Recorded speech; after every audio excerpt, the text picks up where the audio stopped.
Okay, so hey fam, thanks again for tuning back into my channel. It's your girl, I am Sade, and I'm back again with another review.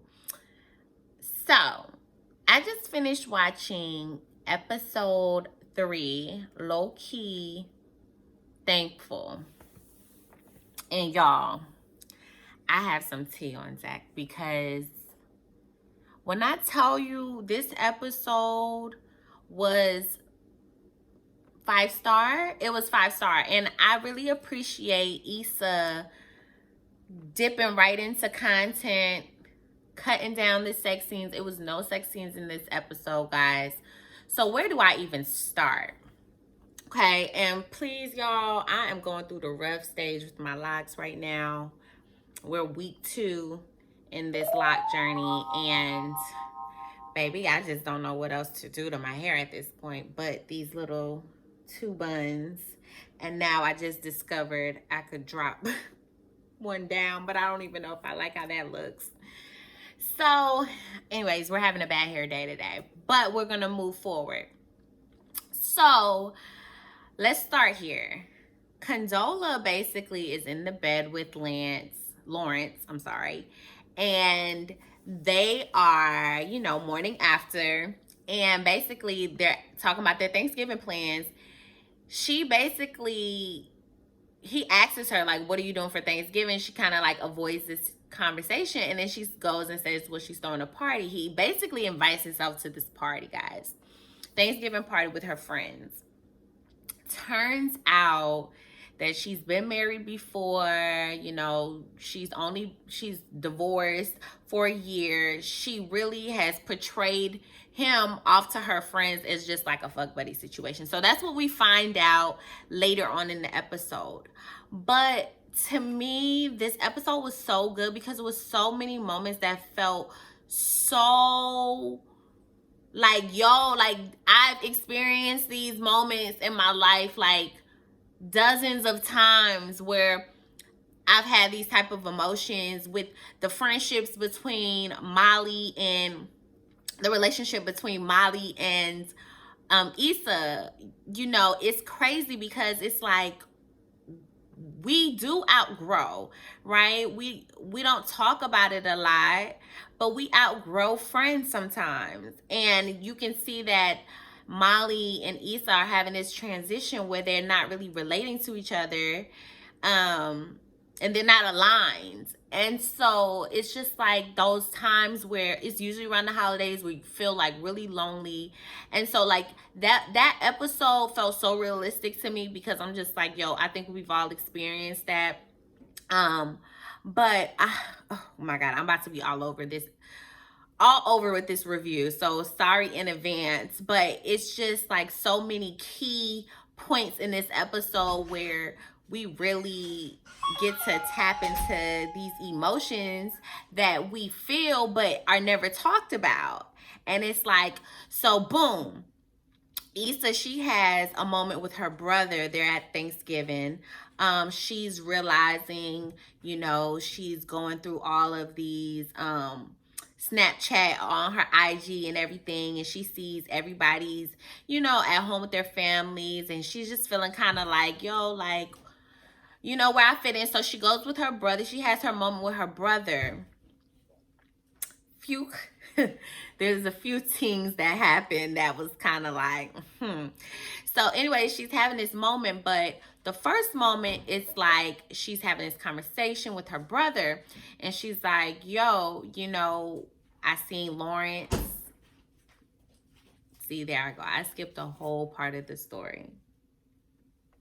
Okay, so let's rewind all the way back. So, okay, Condola, she has the party. So now she's having the party. To me, I feel like Lawrence is being a real cool guy. Like he's just, all around well-rounded. He's adapting with her friends. They're having great conversation. But one of the friends ends up coming to him and is like, yo, Condola needed this. Like, thank you for being in her life, and just kind of really shedding light that Condola is not really looking for anything permanent. And so they have a moment of realization where, you know, they decide that they don't want the same things. Like they're having a conversation, they're not really aligned. And I feel like the episode title, Lowkey Thankful, is like, when I think of gratitude, I think about alignment. I think about being in line with my purpose, who I am, in my relationships, like in my finances. And I feel like I can see all of that element in that episode, because it's just the simple things. Like, you know, we often don't think that Black men want to settle down and want to be in a relationship. Like, the media has portrayed Black men to be, you know, scary, you know, dating all the way back to, you know, back in the day. But like, and then the rappers, they don't make it any better. Like the urban community, like, you know, it's just the fact that we can't think outside of, oh, you know, this man may really want to have a serious relationship with this girl, and she's the one that's kind of like shaming him and, you know, kind of throwing him to the side type thing. So you got to see that in this episode. But then he goes and he looks at Issa's Snapchat or her IG, her Instagram, her social media, and he sees she's with her brother. They're having fun at the Mexican restaurant on Thanksgiving, and he likes it. But I'm not going to spoil it too much, because, you know, I think this is an episode that if you're into Insecure, you need to check out this full episode, because there's so many moments. I can't even get deep into it because I get so attached. I get so attached to the episode. Like, I'm an empath. I get attached to shit. I have detachment issues. I know this about myself. But this episode of Insecure was just very real. And anyway, she has this moment. So that's Lawrence and Condola's situation. I'm done talking about them.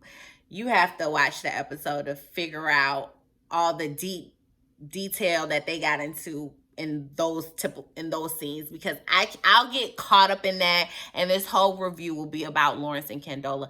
But the best part was when Issa and her brother were having a conversation at the Mexican restaurant, and she basically was like, she had to deal with the potential for so long. Like, when she was with Lawrence, he was just potential this. She even made a statement like, you know, I remember I had to pay for his food. And it's like, yes, it's like we've all groomed a man in some way, dealt with his bullshit, been through it all with him, you know, try to hold him down and everything. And then the moment, you know, you get fed up and you're done, you walk away, now you feel like somebody's reaping the benefits of all the work and time that you invested into him. And that is so true. I think that's extremely relatable. Like, even if the genders were reversed, I mean, whenever you put energy and time into somebody, and then, you know, you have a disagreement or a falling out or whatever, and the two parties decide to walk away, and then you always, in the back of your mind, when you see them move on, you're like, yo, they reaping the benefits, while I had to deal with all the hurt and all the stress. And we always get caught up in the idea that, oh, you know, somebody else is getting what we didn't get, and, you know, we get those feelings of jealousy. And that's seldom very much the case. Most of the time, it's just it's a perspective change. And I feel like that's all this episode was about perspectives. And because Molly and Issa, nobody was right or wrong in that situation, because they had a moment where they had a falling out, and it got shed to the light that they've been having a hard time connecting for the longest. And you know, it was all about perspective. Molly wasn't right and Issa wasn't right. Same thing with the Lawrence situation. There's even this scene that I completely forgot about when Condola and Lawrence were having a conversation in the kitchen, and he was like, me and Issa are done. She cheated. And she's like, well, what if she didn't cheat? Like, is it really done? Do you hate her just because she cheated? Like, wouldn't you not get back with her if she learned her lesson after cheating? Because let's remember, Issa was holding him down the whole season. Like like not the whole season, but like prior to this show starting, she had been with this guy all of college. They have the same friends. He was not wanting to work because he was trying to build that app, and the app wasn't working out, and he wasn't working. And it's like, come on, like anybody, let alone in just a romantic relationship, right? But anybody's gonna feel abused and used and fed up if you're constantly the one handling all the responsibilities. And people forget that. Like, Issa was putting a lot of pressure on herself, and she wasn't really enjoying life. Like, she felt bonded down to that relationship, and that was the reason why she cheated. But immediately after she cheated, she realized she made a huge mistake, because at the end of the day, he wasn't a bad guy. He just was lost for a moment, and they were out of alignment. But it's like, now that the perspective has changed, and that he can kind of maybe understand why she cheated, and she knows why she cheated, and she can understand that in relationships, there are seasons, right? You may have a good season, you may have a good year, and then you're gonna have bad years, and then have bad seasons. But you have to hold it down. You have to stay with that person. Like, that's the commitment about it. Now, if somebody's abusing you and you're not respecting each other, then obviously you have to set boundaries for yourself. That's any relationship, whether it's a romantic relationship, family relationship, any type of relationship. You need to be able to set boundaries.